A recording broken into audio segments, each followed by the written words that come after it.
நான் ஸ்கூல் குழந்தைங்கள டிவிக்கேன்னு கோஷம் போட வச்சது தப்பா இருக்குன்னு நான் ஒரு வீடியோ போட்டிருக்கேன்.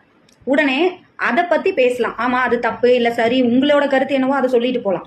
உடனே ஸ்டாலின் கோஷம் போட்டா பரவாயில்லையா? அப்ப இவரோட மனநிலை என்ன? நான் டிஎம்கேன்னு உங்களுக்கு தெரியுமா?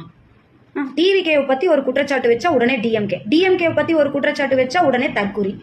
இல்ல வேற அமைப்பை சார்ந்து நான் இருக்கக்கூடாதா? வேண்டாம். எந்த கட்சியும் சாராதவங்க, எந்த அமைப்பையும் சாராம ஒரு பொதுமக்கள் இது தவறுன்னு சொல்லவே கூடாதா? சொன்னா உடனே அதுக்கு ஆப்போசிட் என்னவோ அதை தான் மென்ஷன் பண்ணும். அந்த பிரச்சனை என்ன, அந்த பிரச்சனை சரியா தப்பா, அதை பத்தி பேசுறது கிடையாது.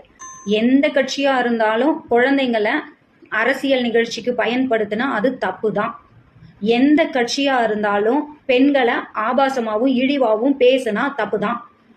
பொதுமக்களுக்கோ விவசாயிகளுக்கோ எதை சார்ந்தவங்களுக்கும் ஒரு துரோகமோ ஒரு அநியாயமோ நடந்தா அது தப்பு தான். எந்த கட்சி பண்ணாலும் தப்பு தான் அப்படிங்கிற மனநிலை ஃபர்ஸ்ட் நமக்கு வரணும்.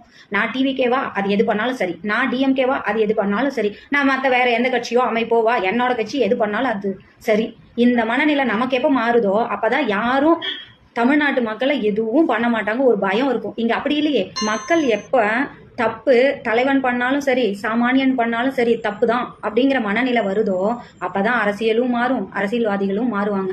அது வரைக்கும் யார் என்ன சொன்னாலும் இந்த மாதிரி ஆபாசமான விமர்சனங்கள் மட்டும்தான் நம்மளுக்கு வரும். என்னத்த சொல்ல போங்க.